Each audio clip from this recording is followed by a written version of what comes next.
Venerable Principal Sir, very revered colleagues and dear students. On this occasion of 156th birth anniversary of Mahatma Gandhi, as well as the birth anniversary of Shastri, I congratulate and welcome you all. So there is a quote by Rabindranath Tagore. The quote says like this: "मरिते चाइना आमी सुंदर भुवने, जीवनर माझे आमी बंचिबार चाइ." I do not want to die in this beautiful world. I do want to live amongst the living creatures. So, going away from my conventional demeanor, I do find pleasure in this that usually I speak in Odia, but I have decided to speak in English for this time and for future times to come. Because you have heard enough from me. So now, our point of concern, point of discussion is Mahatma Gandhi and Lal Bahadur Shastri. Lal Bahadur Shastri was a person, a numero uno in the Indian political horizon, who started from a scratch, and he achieved laurels by dint of his hard work and honesty.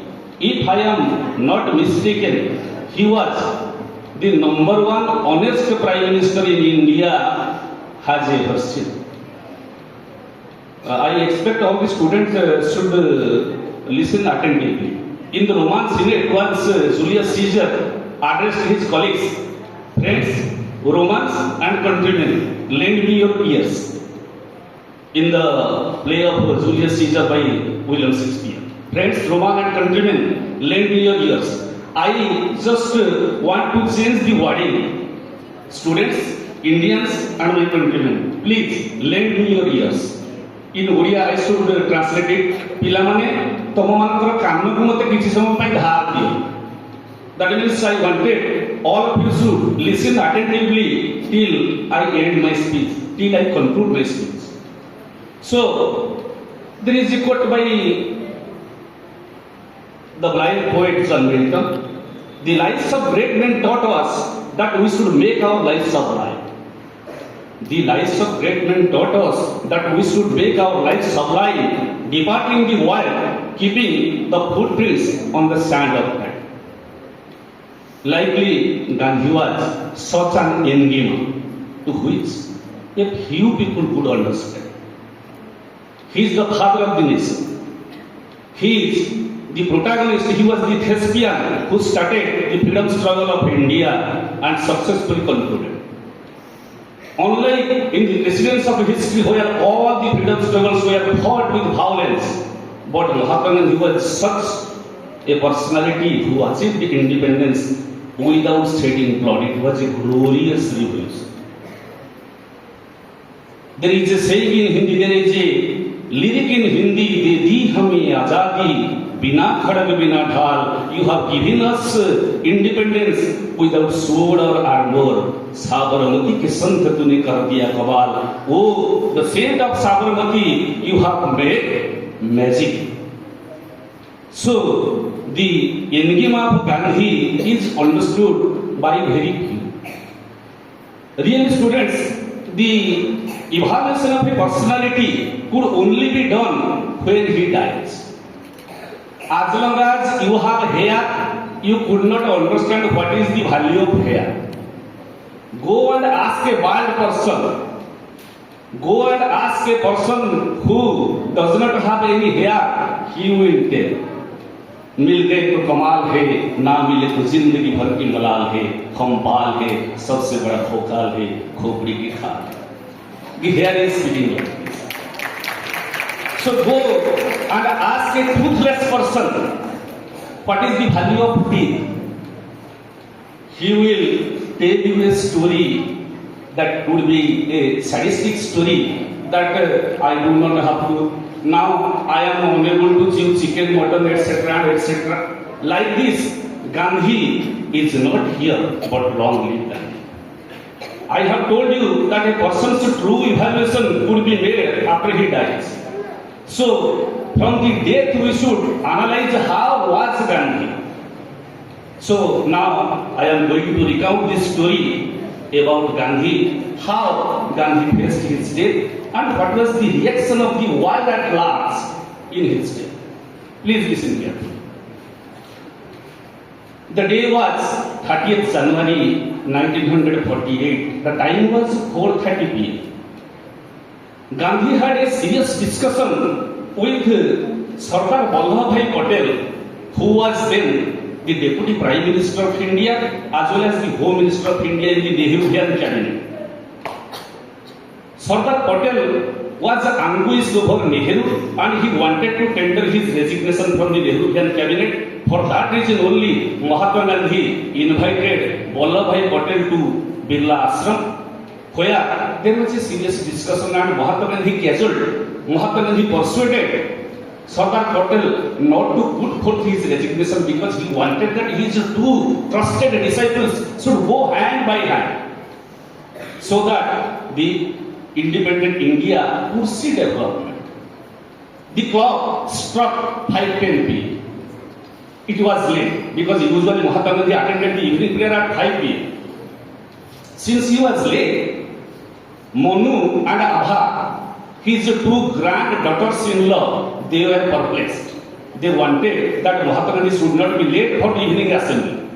So Mahatma Gandhi used to use an Ingersoll clock, that waist hanging clock. You might have seen in many pictures. So Monu showed that Ingersoll clock. Bapu told what? She showed it. Immediately Mahatma Gandhi stood up and he prepared to go to Birla Temple to the podium to address in the evening assembly. Mahatma Gandhi did not use crutches or any stick. His two crutches were Monu and Abha. So putting his two hands on the shoulders of Monu and Abha, Mahatma Gandhi proceeded towards the Birla Temple where he was intended to attend the evening assembly. Suddenly on the way, a person approached. He elbowed in front of Mahatma Gandhi. It was assumed that he wanted to prostrate before Mahatma Gandhi in the customary Indian obeisance pose. But as Mahatma Gandhi was late for the evening assembly, Monu told to that fellow that, brother, we are already 10 minutes late, now it is 5:10. So please leave us the way, we could go to the podium because it was just a furlong away from the podium. Immediately that person thrust Monu fell to the ground. And that person just moved 2 feet away. And he stood up.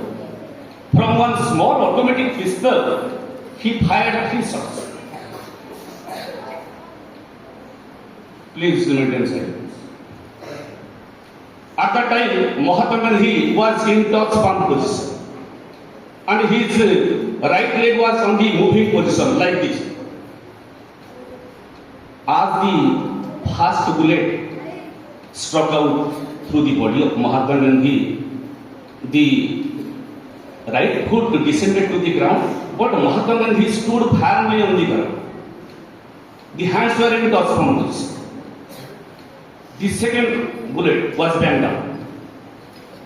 Then Mahatma Gandhi was feeling extreme pain. His face was ashen pale, and his hands, which were in touch palm position, descended to both sides, momentarily resting on Abha's shoulder. With much anguish, Mahatma Gandhi uttered 2 words: "Hey Ram." The third bullet ran down. The limp body collapsed to the ground. The spectacles which Mahatma Gandhi wore was fallen on the ground. His 2 leather slippers slipped away from his foot, and Mahatma Gandhi seemed dead. Immediately, people caught hold of that assassin, and he was taken custody by the police. And Mahatma Gandhi was taken to his residence in the Birla Temple. Immediately 2 doctors Dr. D.P. Bhargav and Shivraj Mehta, as well as the sister of Pyarelal Nayak, the secretary of Mahatma Gandhi, Susila Nayak, they were called. They tested the pulse of Mahatma Gandhi, but alas, it was too late. Mahatma Gandhi was died exactly by the second bullet. So the entire Birla house was stormed. Immediately, Sardar Patel was asked. Sardar Patel, who just left the Birla temple recently, he returned back. And seeing the dead body of Mahatma Gandhi, he collapsed and stared like a stony Buddha. He did not able to utter any word, rather he was dumbfounded.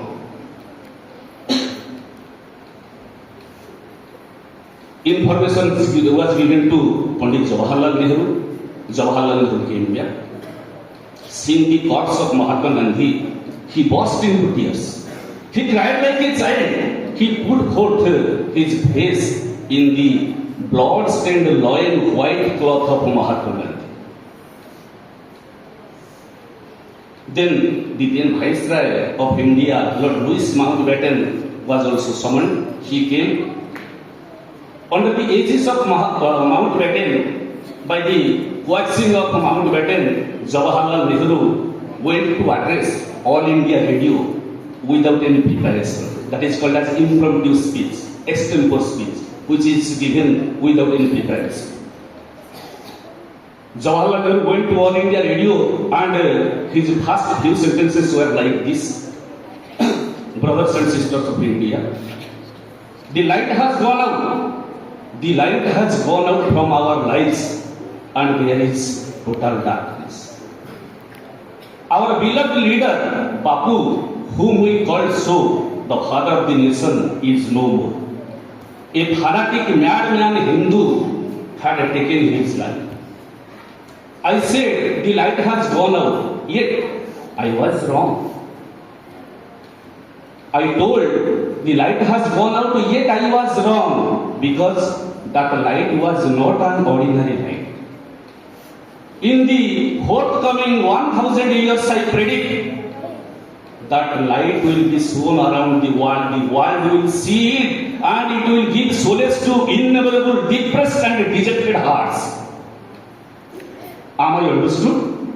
Please listen carefully. Some of the words may not be perceived by you because these are the bookish words which have been told by Jawaharlal Nehru. He was an eloquent speaker and a prolific writer. Had Jawaharlal Nehru not become the Prime Minister of India, he would have got the Nobel Prize in Literature. Such a talented person he was because all his educations were done in Cambridge. So, listen carefully. You would learn something, I hope. So, Jawaharlal Nehru again continued that the light regarding which I was talking about, it will show path to the world at large. It was the light of truth, it was the light of non-violence, and in the future times to come, everybody will feel the need of that light. It was 100% correct. Now we are feeling the importance of that. Listening to the news of Gandhi's death, around the world, 3,441 condolence messages were received. Top bureaucrats, top politicians, top leaders, scientists, literary persons all sent their condolence messages. All were unsolicited. Nobody asked about those messages, but they were come ultimately without any trial. Except Soviet Russia, because at that time in Soviet Russia, Vijayalakshmi Pandit, the sister of Jawaharlal Nehru, was the ambassador. During that time, Joseph Stalin was the president of Russia, and India did not have any sound relationship with Russia at that time, so no Russian gave any condolence message, except around the world, all the countries said their messages. Some of the messages I do want to put forth before you so that you can understand the essence and value of Gandhi. John C. Marshall, who was the Secretary of State for United States of America, he told that Mahatma Gandhi was the representative of the morality of the man. Why that was so? Because Mahatma Gandhi was a moral person and the world is not richly endowed with morality.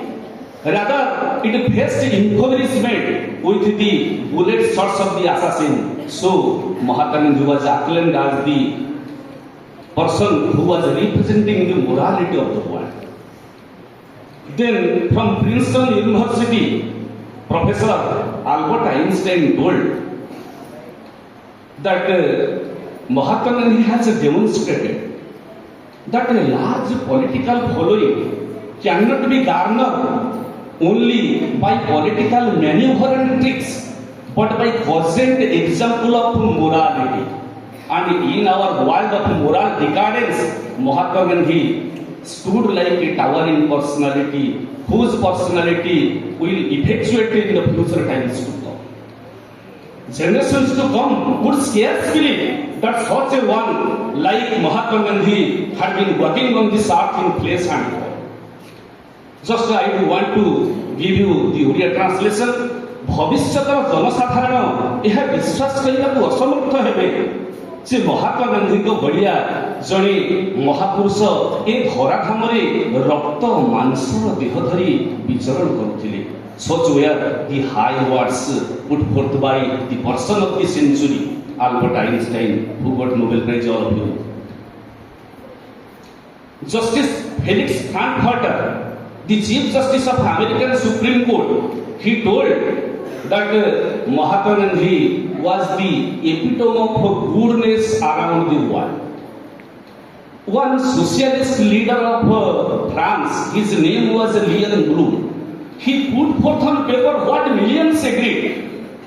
He wrote that I did not see Gandhi, I did not set foot in his country, I do not know the language of Indians, but with the passing away of Mahatma Gandhi, I am feeling the same sorrows as if any of my near and dear one had died.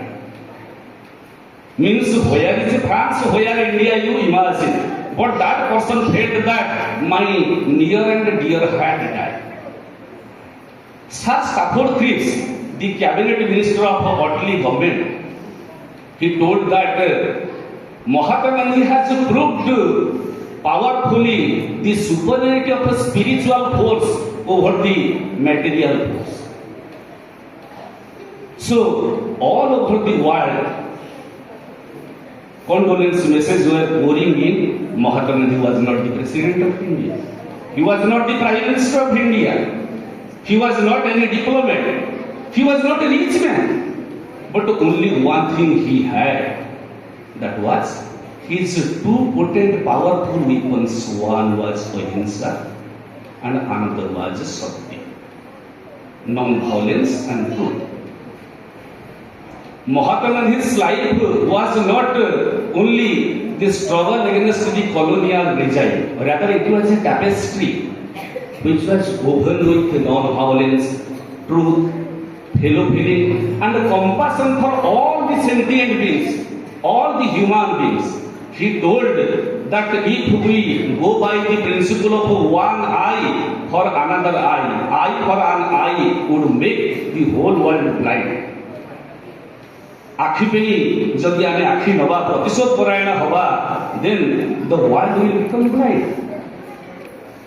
That was the ideas of Mahatma Gandhi. His non-violence was tested, not tested, successfully accomplished in his two primary struggles. One was NCM and another was CD, non-cooperation movement and civil disobedience movement. In these two movements, Mahatma Gandhi showed what was non-violence. One song was sung by the students that was written as early as the 15th century by Gujarati poet Narsim Mehta. वैष्णव जन तो तीन कही जे पीड़ पराई जाने रे पर दुखे उपकार कर तोए मन अभिमान न आने. That person is an Vaishnavite. That person is a Vaishnavite who could feel the pain of the battered and the beaten, who could do good, but there is no vanity. There is no pride in doing good to other. That person should be an humble person. That is the sign of a Vaishnavite. That is the sign of a godman. Next was his Satyagraha. Satyagraha means Satya Agraha, love for truth. Truth is not a paper thing or it is not a bookish thing. It can be pragmatized. Mahatma Gandhi pragmatized those principles in South Africa against General Smuts government where there was the making of Mahatma. Actually, in South Africa, Mahatma Gandhi means Mohandas Karamchand. He went to South Africa as Mohandas Karamchand Gandhi, but when he returned from South Africa, he turned into Mahatma Gandhi. There was a metamorphosis of Mahatma Gandhi, a big change in Mahatma Gandhi. Not only those principles of truth and non-violence, the third principle is equality, justice and fair play. Mahatma Gandhi was a votary of justice, social, economic and political equality for status and opportunity to promote among all the Indians. He told that the real test of a democracy is how a democracy treats with its weakest members. He was against the caste system. He wanted the abolition of the caste system from India. Untouchability should have been abolished, he predicted, and it was already abolished and mentioned in Article 17 of Indian Constitution, as you already know. He wanted that all the people, irrespective of their religion, race, caste, sex, place of birth, they should be equal in India. So he called the depressed class as a Harijan, the people of God. And fourth thing was at this juncture of environmental pollution, degradation, and the resource depletion and exploitation of the resources rampantly, the ideas of Mahatma Gandhi hold. How Mahatma Gandhi told there is everything for everybody's need, but nothing for anybody's greed. It has been mentioned in class 10, Geography book, Resources and Development. That means we should not exploit the nature exorbitantly. We should use whatever is our need. When there is the menace of globalization and consumerism, Mahatma Gandhi wanted to instill self-help and self-reliance among the people of India. So he started Swadeshi and boycott movement. Not only that, Mahatma Gandhi was a doctor of all the fields, all the diseases and its medicines were known to Mahatma Gandhi. Even in the field of education, you see, Mahatma Gandhi was a giver of ideas. Mahatma Gandhi shunned away the bookish education of the British. He told that the English education enslaved us. It makes us a foreigner in our own land. Class 8, civilizing the native as educated the nation. It makes us a foreigner in our own homeland. Rather, Mahatma Gandhi wanted the education should be based on the cultural ethos of India. It should be based on mother tongue and it should be based on learning by doing. Mahatma Gandhi told true education means the drawing away of the best in child, that is body, mind and spirit. Till date, the Naitalim or basic education holds good in Indian soil. Recently, in 2020 National Education Policy and National Curriculum Framework 2023, all those ideas of Mahatma Gandhi have been assimilated in the educational paraphernalia of India. So, give a clap for Mahatma Gandhi.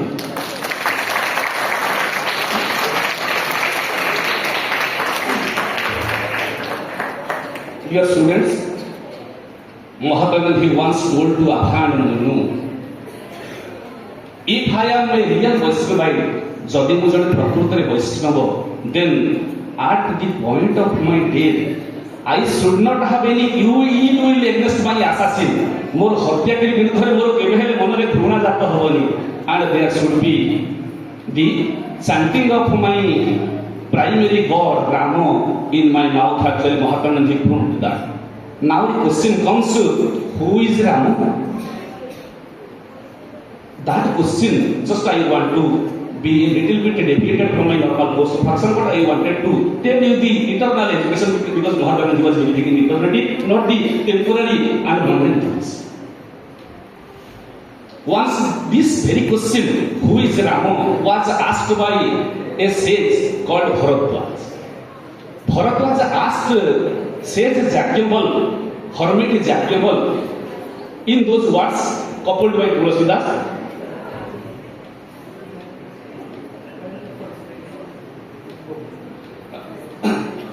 So listen carefully. Ram कवन प्रभु पूछोई तोही, कहिय बुझाई कृपा निधि मोही, एक Ram Awadhesh Kumara. I request for your attention, please. Who is Rama? Oh Jagyambal, please tell me who is Rama. Jagyambal asked Bharadwaj, Mr. Bharadwaj or sage Bharadwaj, do you not know who was Rama or who is Rama? Bharadwaj told, yes, I know. But a Rama, I know that एक राम अवधेश कुमार, तिन्हकर चरित विदित संसारा, नारी विरह दुख लहेउ अपारा, भयउ रोषरन रावण मारा. I know a Rama who was the seer of Iksha, who was the eldest son of King Dasharatha. He married to Sita, and once Sita was abducted in the deep forest, in the deep jungle, Rama got angry and he killed that demon Ravana. That I only know. So please tell me, do you know about Rama, the true God? Yajnavalkya told in Sanskrit, what? Na janmaya vasavarti vishwam mukhidam brahmandi devaha sura, jat satta rusyega bhati sakalam rajju jatha hebram, jat pada prabhavekamevahi bhavan vadasthiti savatam vandeham tamasesa karana param ramakhyamisam hari. In Hindi, the translation is like this: झूठ ही सत्य जही बिनु जाने, जिमि भुजंगर जो बिनु कहि जाने, जही जान जग जाय हिराई, जानत ही सपन ही भ्रम जाई, जाहि सुमिरत विनय ज्ञान, सोई सर्वज्ञ राम भगवान. By remembering whose name, all the illusions are gone. By chanting the name, all the falsehood is gone. By remembering whose name, you could know all the knowledge of the world. By knowing whose name and chanting whose name, all the dreams have been completed and you could be put forth in reality. That knowledge, that power, that God is none but Rama, the omniscient, omnipresent and the supernatural God. So, remember students, Mahatma Gandhi always wanted to create a Ram Rajya in India. Rama was his presiding deity. So, Mahatma Gandhi also uttered in his end of life as Hey Ram. So, let us put ovations to Mahatma Gandhi for his noble ideas, and Mahatma Gandhi reposed his trust over you, the future generations of India, because actually the ideals should be transmitted. The torch of ideas should be handed over to the future generation so that India could be more developed, India could be more happier, and India could be more prosperous. I do not want to elongate my speech further. You could listen to the lauded speech of our venerable principal, sir. I end my speech, I conclude my speech with this. Thank you very much. Vande Bharat. Jai Hind. Thank you.